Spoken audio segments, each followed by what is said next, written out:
Good evening, everybody.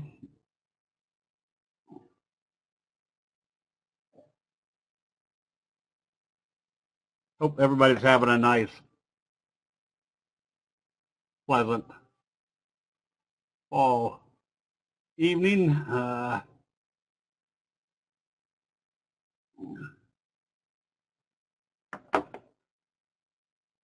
Okay, as you saw today, the market was up significantly with the Dow, but late in the day it started to sell off. The warning, though, was in the NASDAQ, where it opened down here at the open of the previous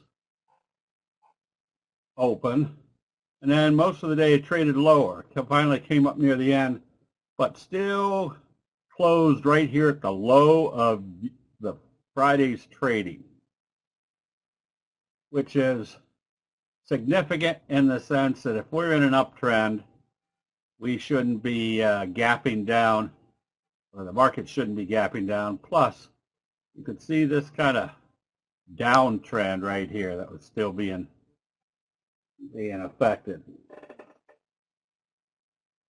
So here's one of the things I wanted to point out. Today they upgraded Rutrow. What did I just do? No, hit the wrong letter. They upgraded oil stocks. So this is kind of that obvious analysis to say if you're an astute analyst or you've got a good analytic department in your brokerage firm and they're upgrading stocks when they're trading of sectors that are trading up here, you got to ask yourself, where was this astute analysis when the trade started from down here? Just kind of, and this is what I discovered being a stockbroker for 8 years, many decades ago, is that brokerage firms had no idea of what made prices go up or down. So we're looking at, they're upgrading a sector that's already looked like this.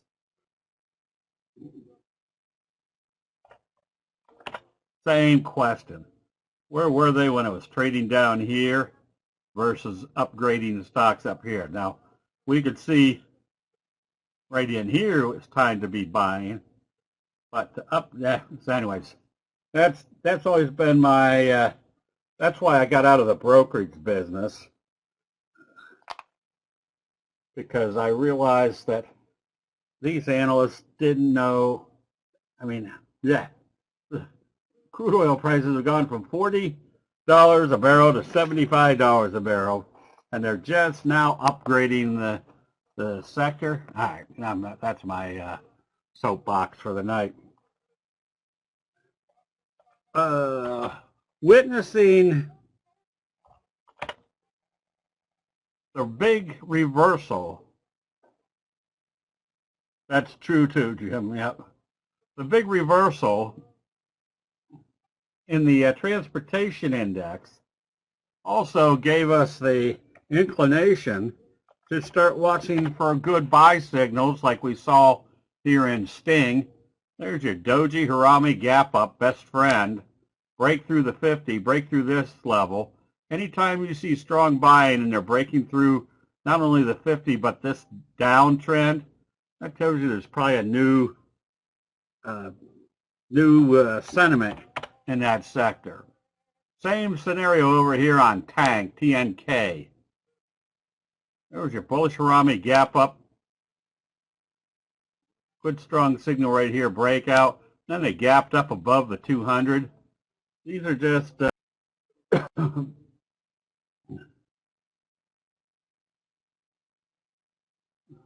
these are just obvious bullish trends. And things like QuantumScape. You can see where the indecisive lethargic trading ended.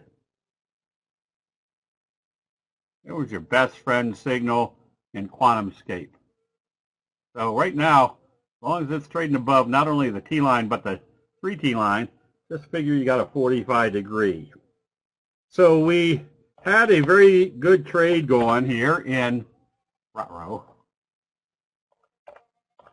TVTX ever since the fry pan bottom breakout with the message. So here's one of those chart patterns that you want to kind of keep mentally in your arsenal of buy situations. That if there was that big gap up, profit taking, what was the underlying feature of this big gap up profit taking? The gap up. Telling you they were coming back into this stock with great enthusiasm. So don't like it here, don't like it here, don't like it here, don't like it here. But where do we like it? When you can start seeing the green candle telling you that force that took it up is now coming back, and this is what your result is going to be. So that's the same exact setup that we're looking at over here in Murin. There's your message. There's telling you the selling has stopped. There's your prospects of a 45 degree. Now, this is a good segue into that Saturday. We're going to do a free training on option strategies, the appropriate option strategies with different candlestick pattern breakouts or reversals. What strategies are the best to go with each move? Well, right now, I'm anticipating a 45 degree. So what would be a good strategy here? Well, we don't know how far it's going to go up. So today in the options room, we recommended buying the October 10s and selling the October 12.5s. So the 12.5s are right about, well, here's 12.5, right about there. So this is all the further this stock has to get. If you bought the spread at 75 cents today, if over the next couple of weeks it gets up above the 12.50 level, that 75-cent spread now goes to $2.50, which is a reasonable rate of return. So if you can triple your money by doing a spread, this is the what we're going to go over in a little bit more detail on Saturday, is what are the advantages of a spread? Well, first of all, you don't have as much money exposed. Two, the price move doesn't have to go very far to get an extensive rate of return. And three, because you've got less money exposed, your break even is much lower. So I'm going to just take a few seconds here to go through the advantages.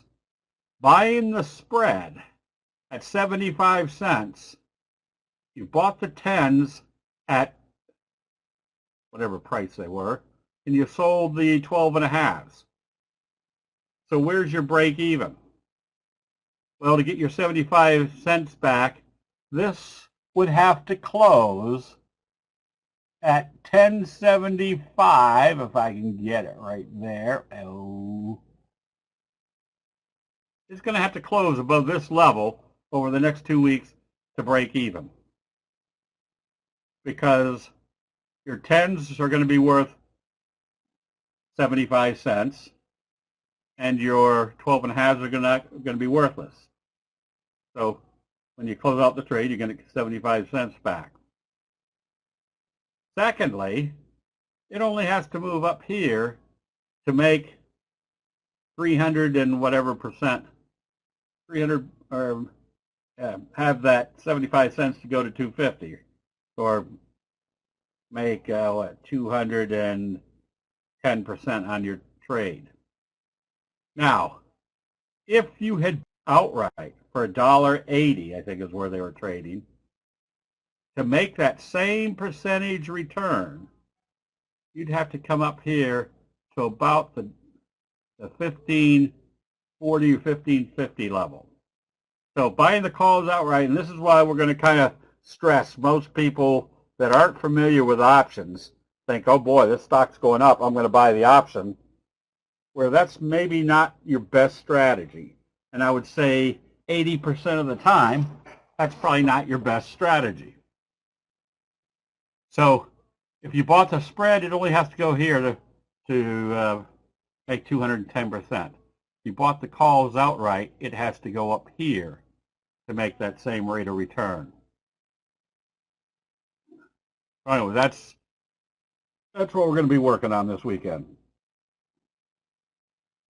All right, so we've still got good price moves ever since the breakout.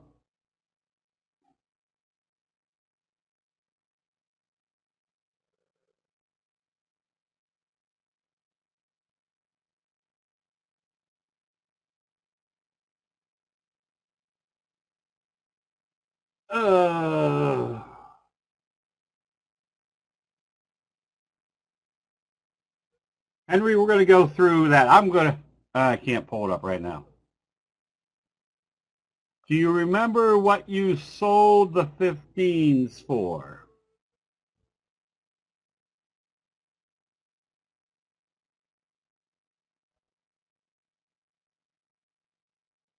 $0.80? That doesn't make sense. Oh, that does make sense. So you bought the 10s for $1.80. You sold the all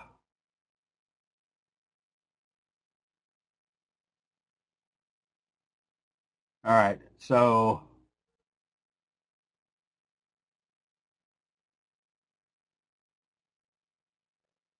dollar. All right, getting a little bit more leverage that way.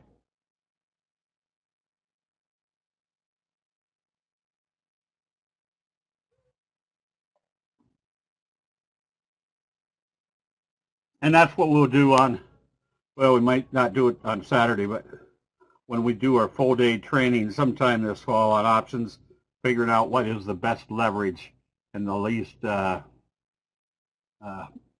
least risk type trade, option trades. And that's where you're going to make your big money using candlestick analysis and the appropriate option trade to go with that chart pattern.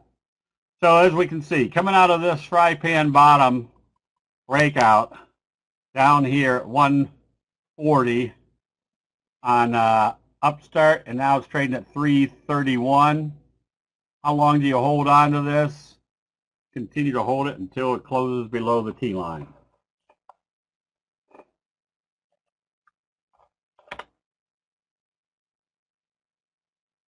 Wow, this is a fine howdy-do. All right, so there's your J-hook pattern. Still working on EAHR.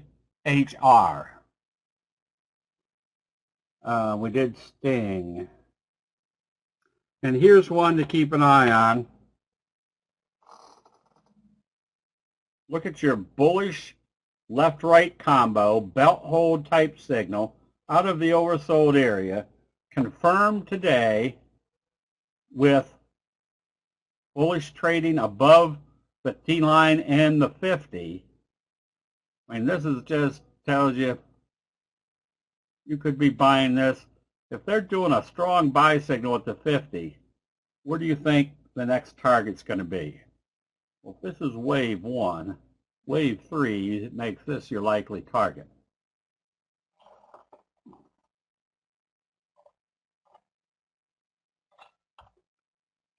AMEH.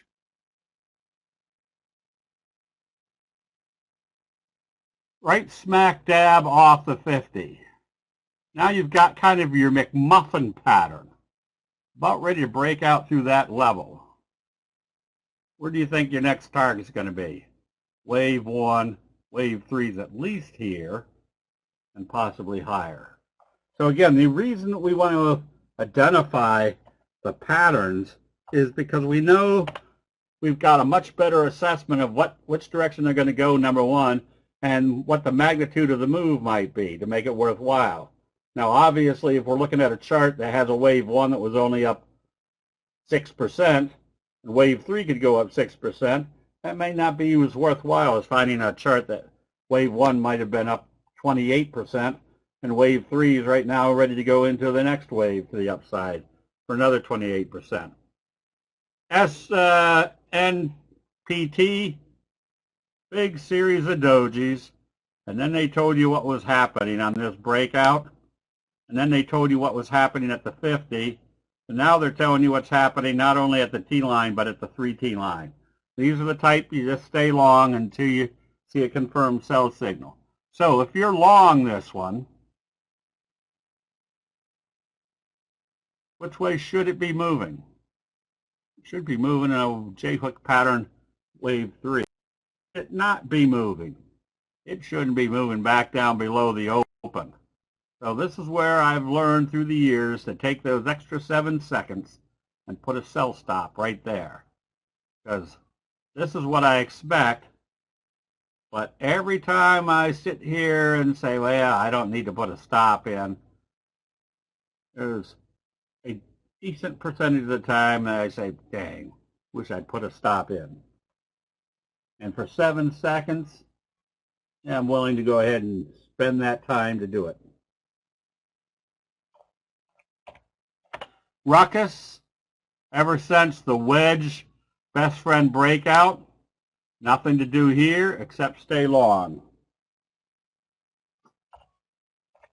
PCT, observe the obvious. Best friend up through the 50, pulled back to the 50. Now told us the 50 is going to act as support. Where is a viable target from this level? Up here. First, looks like they've broken through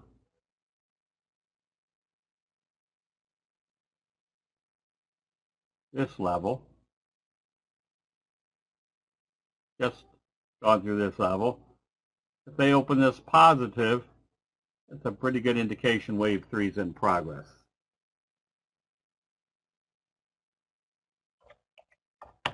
And GSM. Doji, doji, doji, kind of inverted hammer doji. Bullish confirmation. And where is this one sitting right now? I pretty much draw a line right down through the tops and it broke through. All right, now on the short side,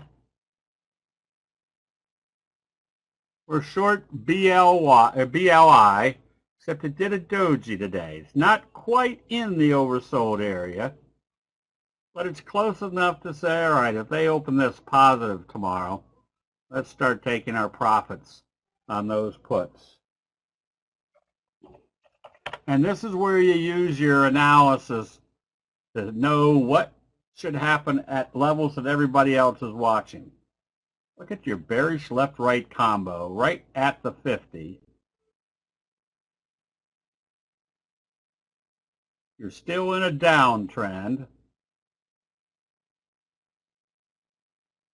So where do you think your next likely target's going to be? Well, there's your first target, which is still a reasonably good level to go to. Where's your second target? Wave 1, wave 2, wave 3. Now, obviously not all price moves go exactly where we think they're going. But what we can identify is if there's a change in that trend that we expect it to identify it based upon the most important criteria. What is a signal telling us? So if we get a bullish signal well before it goes to the completion of wave 3, we pay attention to the signal because that's telling us exactly what's happening right at that moment. Bidu, another one that's still having trouble getting up through the 50, so we've stayed short on this. Now it got a little bit punky here today, coming back up and trading near the high end of the range. But as long as it's below the T line, below the 50, you have to assume that the downtrend is still in progress. Same scenario on Weight Watchers. All you can assume is as long as you're below the T-line, you stay short. All right, the biggies had kind of a mixed action today. You can see where Tesla's broken out through this level, acting strong. And Netflix started out weak today, but came right back up. So that's a good sign. Is that a hammer on Baidu? I wouldn't put it in the hammer category because your stochastics aren't in the oversold area. So if it does open positive and trade positive, you wouldn't give it still a hammer signal, but it would tell you they aren't going through this level. They're still waffling around, not going down, but maybe drifting down. So we don't know whether during that drifting time things get turned around and they take it up. So tomorrow, if they open this positive, start closing out the position.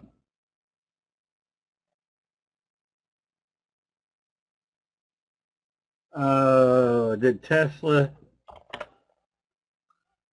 You could consider it up there.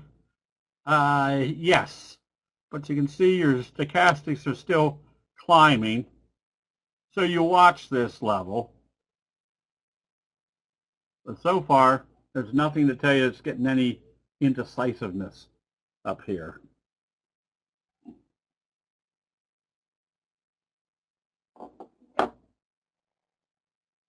Amazon. Amazon started out pretty weak today. They gapped it down and they traded lower. Looked real bad. But then by the end of the day, they brought it back up to where it wasn't too bad. But it's still a chart you wouldn't trade because which way is Amazon going right now? I have no earthly idea. It's just drifting. So if you look at a chart and you can't tell which way it's going, move on to something else. Apple, kind of the same scenario. It's never been able to get back up above the T-line.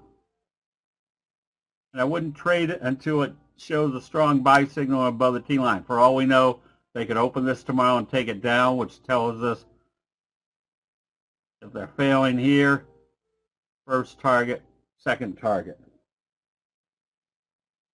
And the video was one that just had nothing going on. Guess the rhetorical question, which direction is NVIDIA going right now? Nowhere. So there's going to be times when you look at a chart and say, strong, getting weak, going nowhere. So fortunately, with having 9,500 trading entities, going nowhere, doesn't mean you have to sit around and say, I don't have nothing to do or any place to put my money. There's going to be dozens of places to move funds to. All right, I know we've got a few people watching this one. Lucid is setting up for a J-hook type pattern. Now, it looked a lot better today. Earlier, when it was trading up here, much more defined J-hook pattern.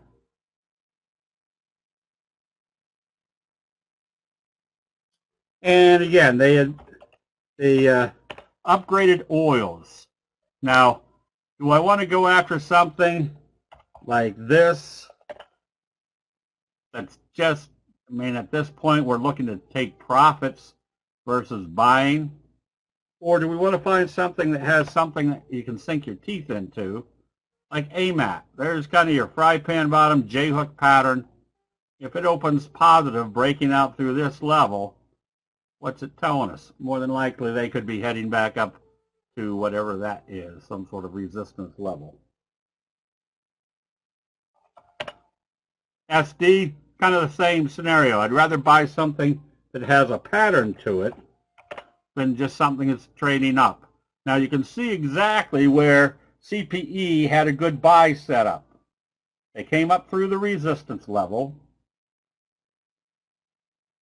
That was LCID for Lucid. You can see what happened right smack dab at this level. Doji, bullish confirmation. So what does that tell us? Obviously, they weren't going to take it back down through the 50. And when that happens, we can see immediately if they're starting to support at this level, we want to be buying, because what's everybody else watching that doesn't have a candlestick chart? They just say, no, it's supported at the 50. They aren't backing it off. Let's start jumping back in. They get confidence to go after it. We just happen to be able to see it a little bit quicker than everybody else because of the signals. Another oil-related stock. I don't know what that is. But again, look where the dojis occurred. Bounced straight off the 50. So this is one of those type of trade setups that if you don't want to try to watch everything, or if you just find a couple simple ones where they come up through the resistance, pull back to see if it's going to act as support, knowing what the indecisive signals tell us, you could be buying right in here knowing you have a high probability it's going to be heading higher.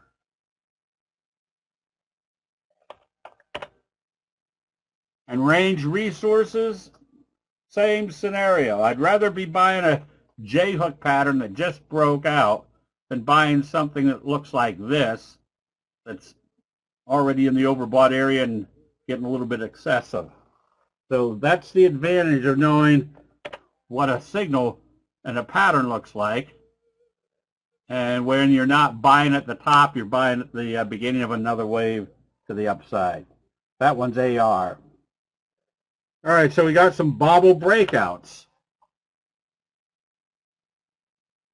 I don't know what that is. So there's your bobble breakout on real. Breaks through the 50 on a bobble breakout. Where's your next likely target? Could be all the way up here to the 200.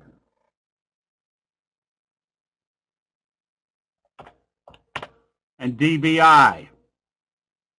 Look how it kind of waffled right in here and then took off.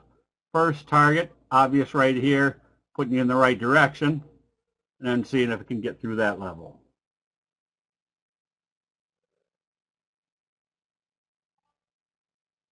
How come I can't read my own handwriting? Oh, that was MMAT. With a fry pan bottom, all right? And something like this, if you're watching to see what everybody else is watching, well, bam.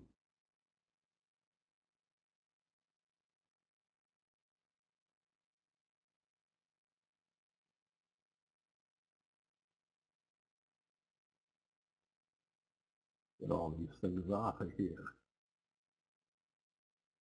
I mean, you can pretty much draw a line right down through there, draw a line right up through there. You've got kind of a wedge breakout. That one you could be buying. This is media, MDIA. MDIA, is that right? Okay, so here's where you use your 2+2.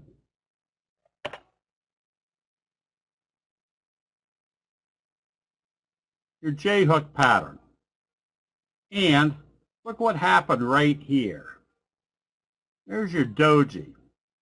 So is this a strong doji, weak doji?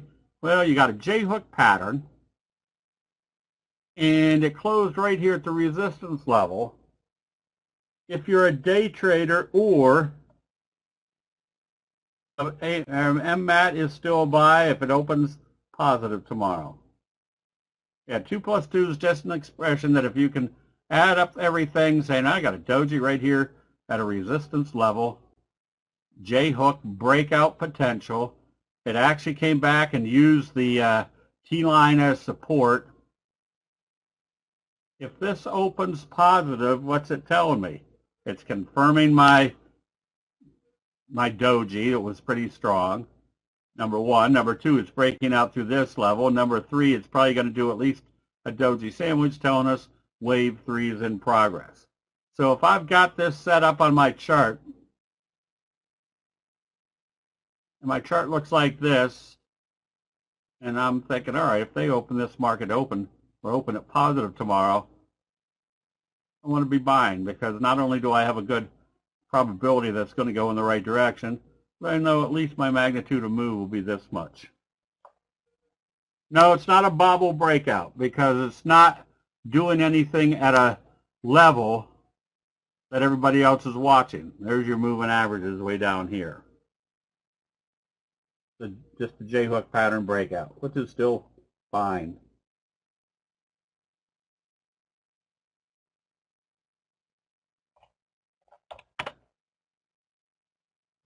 CBI, what do I have here? 2 plus 2.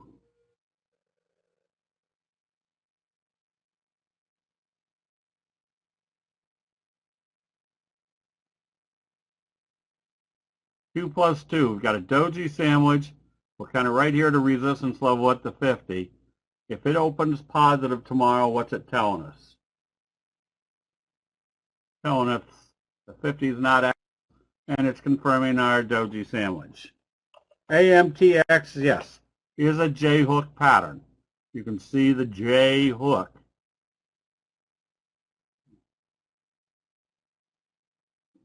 You got that, DJ?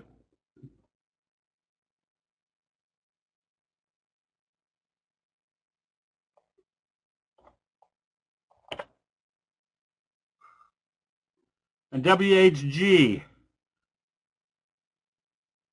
again, this is a 2 plus 2 analysis. You got buy signals right smack dab off the 200. Almost looks like a wedge type formation.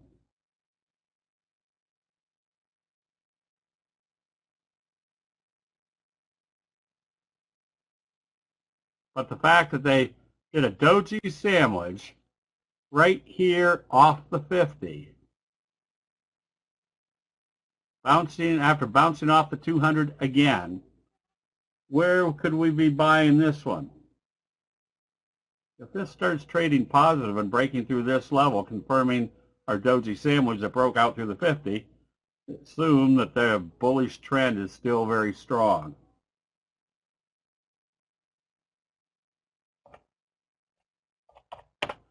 And VZIO, there's a gap up doji right smack dab on the 50. What's that tell us? If this opens positive tomorrow, you can start buying, because that means the 50 is not acting as resistance. Number one. Number two, the doji rule says it's going to trade positive, which is also a good indication the 50 is not acting as resistance. And how long do you hold on to this one? As long as it stays above the 50, I'd have a stop if I was buying up here. I wouldn't want to see it come back down through the 50.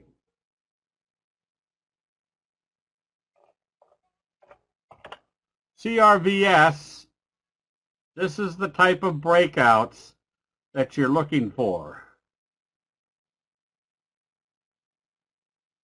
As soon as you see, what are all these things? They just want to make you kick your grandmother here. This tells us there's a new dynamic in this stock. And you can see after it broke out with your best friend type signal, now you're getting set up for a J-hook pattern. So what's the advantage of seeing this? One, if you can see what the pattern is and know the probabilities, yeah, it's more than tripled, or it's pretty close to tripling. But that doesn't really matter. It means something new is happening here. And then if we got a J-hook pattern setting up, that tells us from here to here, which was about, I can figure out 6 points, 7 points. 7 points from here. It's going to take you all the way up. I can do this. 7 points from here. It's going to take you up into this range. But so here's the advantage, is we can see the pattern setting up. We know there's a lot of activity. So if you don't like to sit around and just be in something that's just slowly meandering up, here's something that has a lot more potential. Yes, and there was a few of those that, oh, there was another one that went from, I think it was like 2.5 up to 28.5 in a matter of and then came crashing right back again. Can't remember which one it was.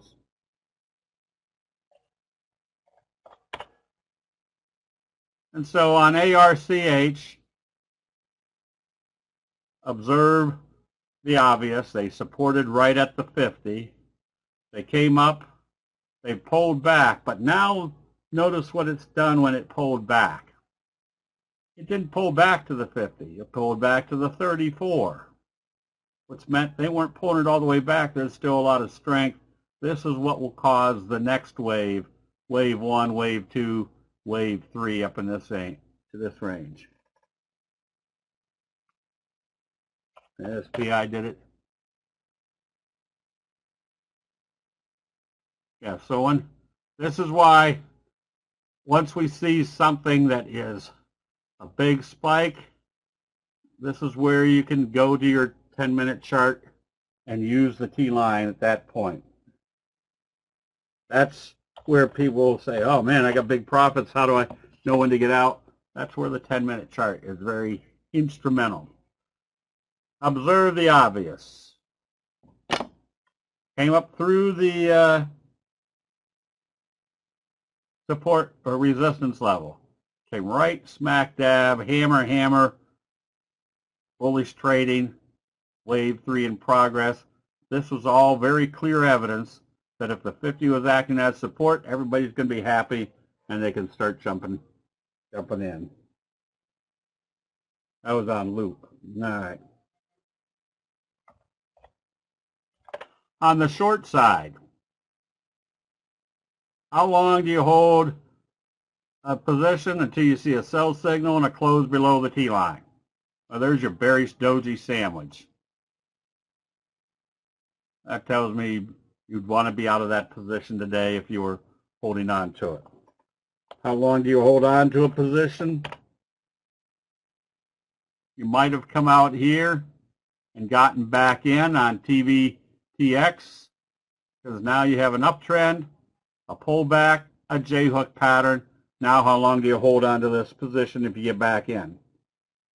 Until it closes back below the T-line.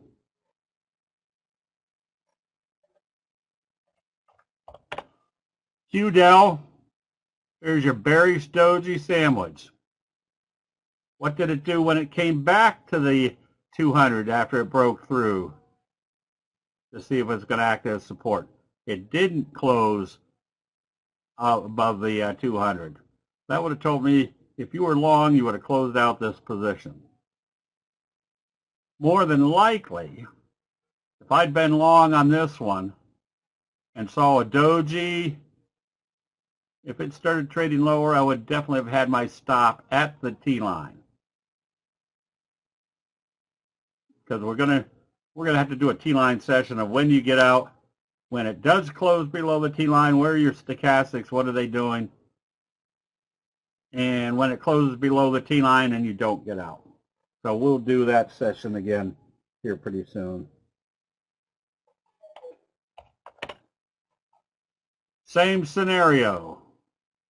How long do you stay long? Until you see a sell signal and a close below the T-line. Now where would you think they're pulling back? This is where you can say, well, maybe the 34, the 50, or let's put our Fibonacci retracement. Not that we think it's going to come back to a Fibonacci retracement. We're just going to be watching to see what level it does pull back to. So we use that to see what everybody else is watching.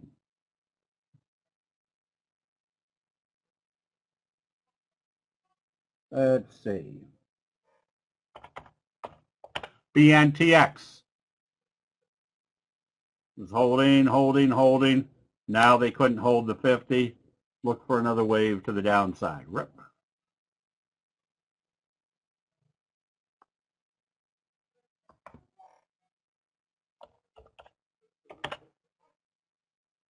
There's your bearish flutter kicker. So if you were long this, where would you have closed out? The doji rule. Notice how they closed this at the low end of the previous day's trading. Well, if this was going this way, they shouldn't be gapping it down in this direction. Then when they opened it lower, what did that tell you about the doji?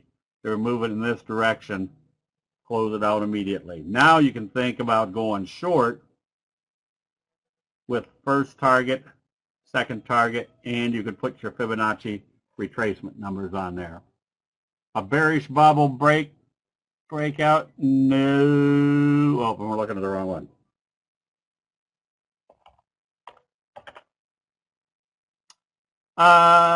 No, because it's not a bearish J-hook pattern. It's just flat trading until it got to that level.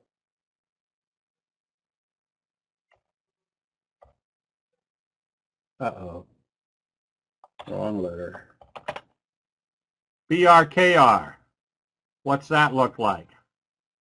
Where's your next target? Down here.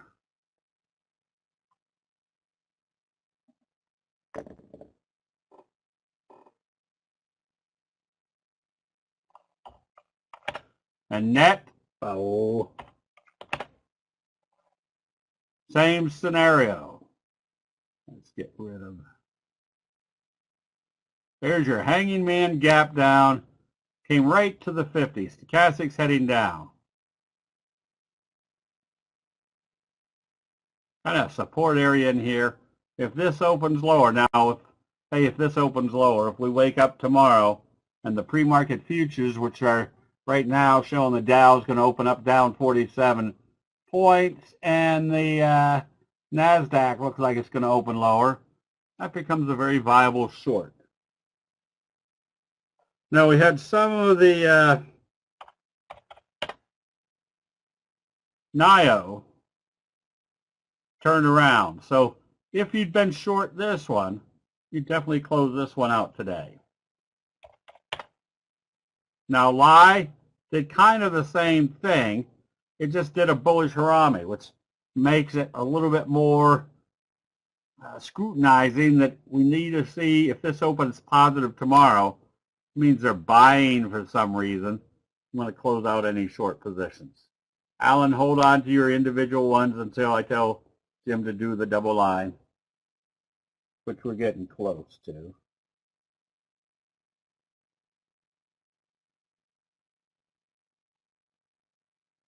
Okay, so these are the type you want to get caught in.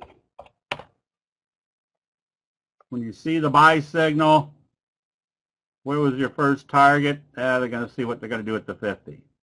What was our sell signal at the 50? Nothing. They didn't confirm anything. Went right through. Now, what's the problem with this chart? Look how far away you've moved from the T-line and the gap up. You start looking for sell signals. Okay, are there any general questions on candlesticks?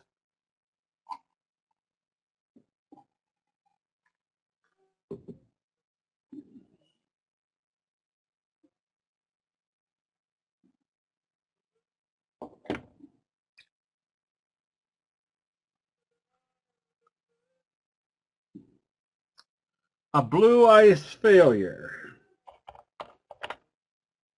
Oh, does anybody remember which one it was?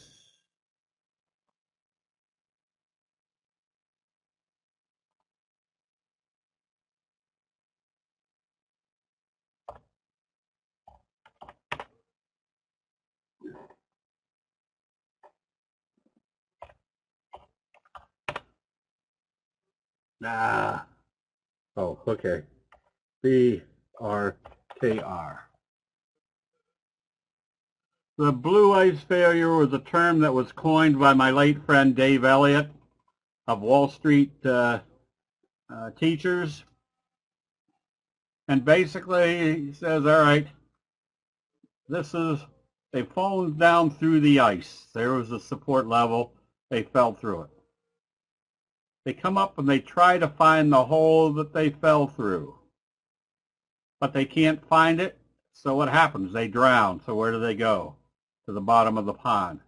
So it's a very, where a bubble breakout is a very defined J-hook pattern. The blue ice failure is a very defined bearish J-hook pattern.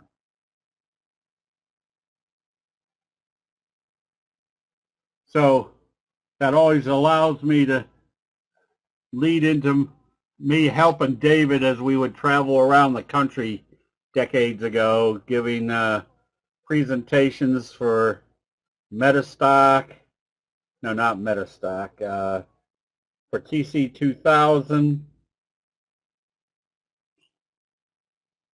I forget what it was, Ninja Trader, Trade Station. Anyways, they would get a couple hundred people into a ballroom someplace, and Dave and I would give presentations on candlesticks and how to use. So when he would show the blue ice failure, I always helped everybody remember the blue ice failure by saying, how do you catch a polar bear? Well, you cut a big hole in the ice, and then you take a can of peas and you spread it around the edge of the hole. And when the polar bear comes down to take a pee, you kick him in the ice hole. It wasn't our most technical description, but it was something everybody remembered.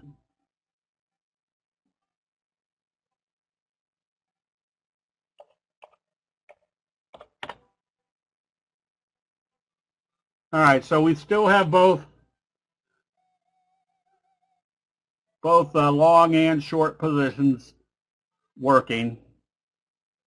And if we can identify something that has an extremely high probability expected result, that's where you can have much more effective option trading or option strategies.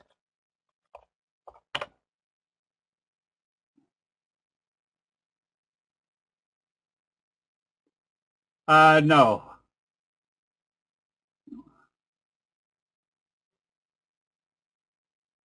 No, because it didn't come up here and hit a resistance level. What it fell through was a moving average that everybody is watching. Fell through it, came up, failed at it. That means they're taking it down to the next level.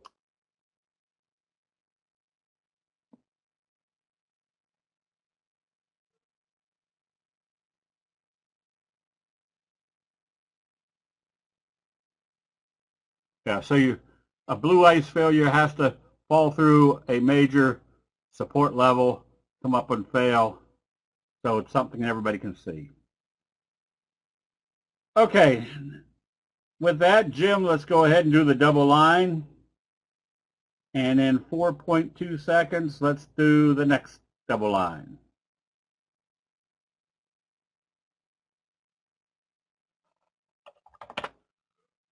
Advanced Micro, if you like this one, you can be buying. Now, once again, you've got a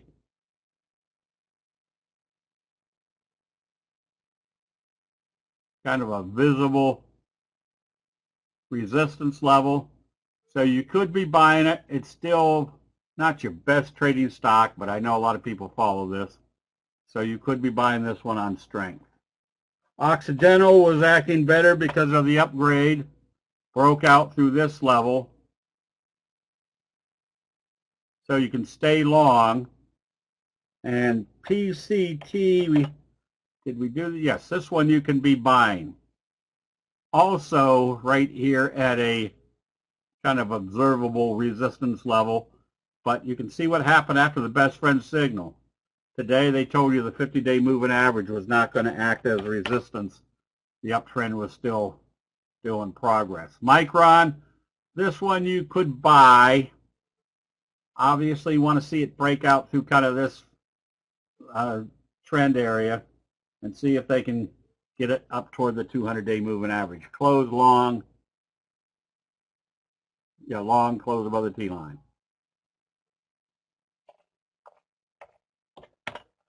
ARCH, ARLP looks like either or.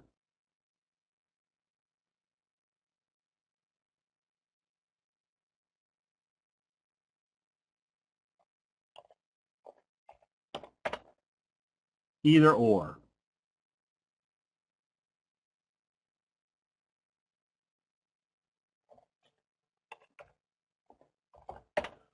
When resorts, you could buy this. It still needs bullish confirmation, and you're likely only to come up to the 50. So you need to see if that's a worthwhile percentage return. Kind of the same scenario here on Las Vegas Sands. CCXI, that's a nice fry pan bottom breakout. That one I wouldn't be afraid to be going after.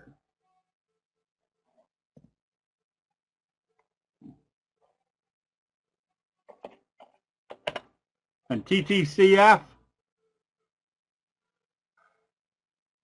DJ boy, I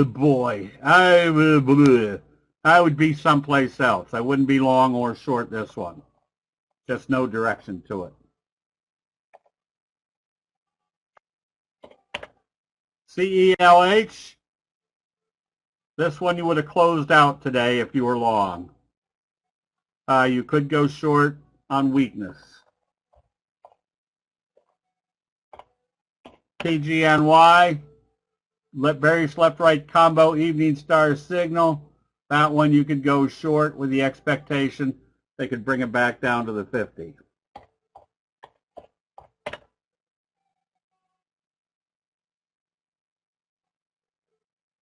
Let's see.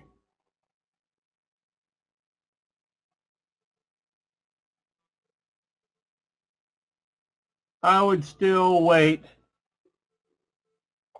on Marin.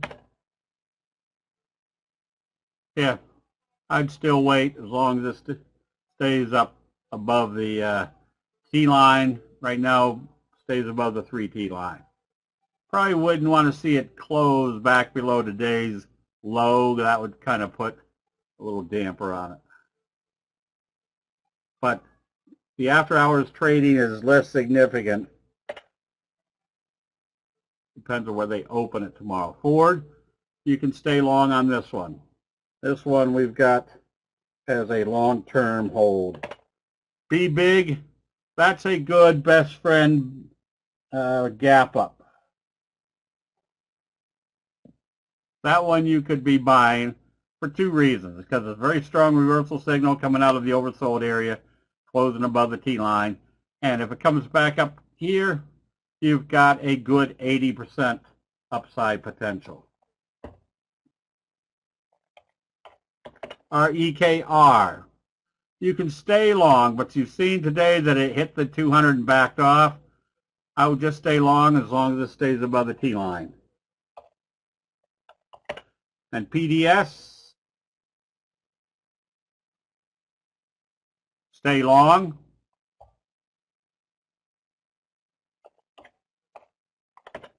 AUPH. AUPH, you put a safety stop below today's low. You're up here and you don't have anything that's telling you whether they want to go this way, or this way. Put a safety stop right here.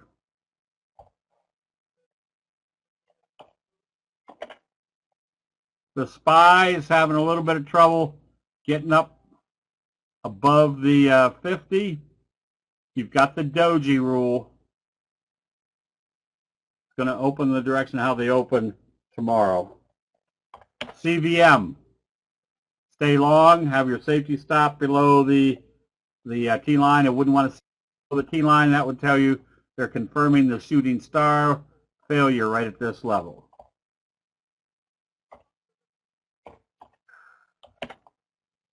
IBRX.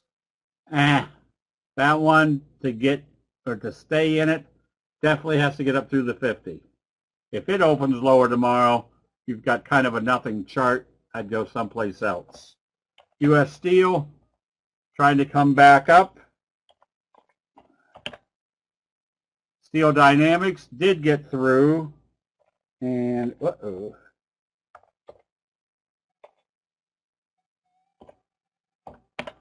and Schnitzer Steel That did a doji sandwich up through that level. So those two are probably a little bit more dynamic than U.S. Steel. Fuel cell, stay long.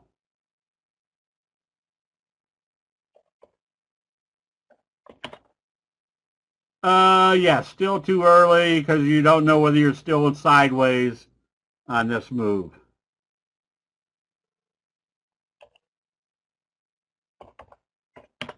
ABCL. This one has to open positive tomorrow. If it opens lower, close it out. They're having trouble getting it going. Jemiah has to open positive to do a breakout. And Gevo, this one has to open positive to do the breakout. We did AMD, we did Tesla.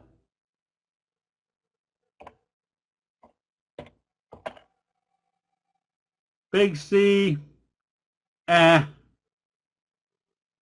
can get ready to buy. There appears to be a kind of a support level right here. If you're buying, though, you're still fighting this downtrend. So if you're buying, it would have to get up through the 50. I'm sorry, the 34.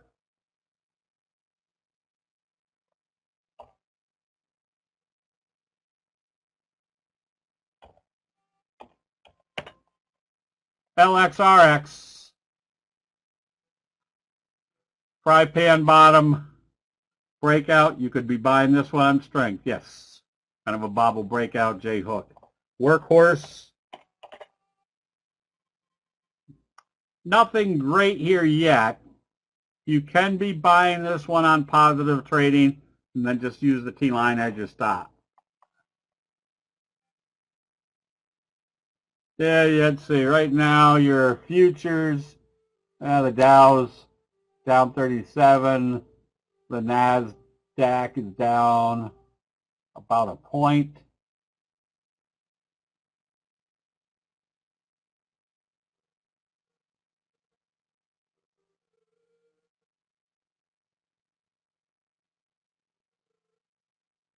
What am I looking at here? Plug. Plug, you just stay long. T-line's acting as support.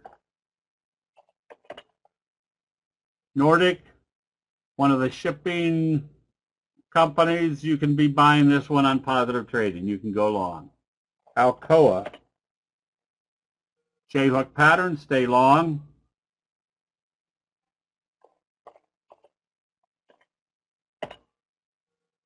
Red Cat, gap up, message. Wait to see when the profit taking's over and they start back up again. I'd be a buyer if it trades back up through today's open. That tells you the selling has stopped. Johnson & Johnson.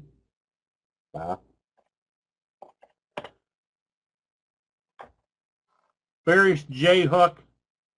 Failure to get up through the 200. Yes, you could short this one.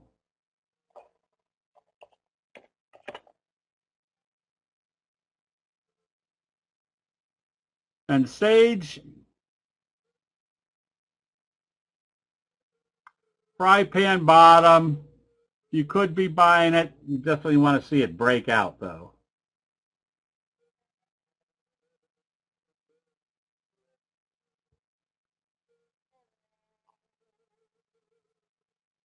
Thank you, Will. Oh, no, I forgot the birthday jokes.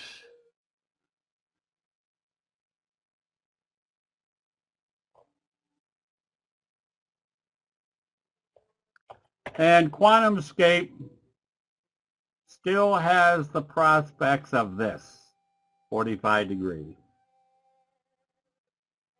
All right. With that, remember tomorrow night we're going to be looking at stop losses. Would you buy Alcoa now? Probably. On positive trading. That's true too. Yep. All right, everybody. Have a good evening. We will see you bright and early in the morning in the chat room. We'll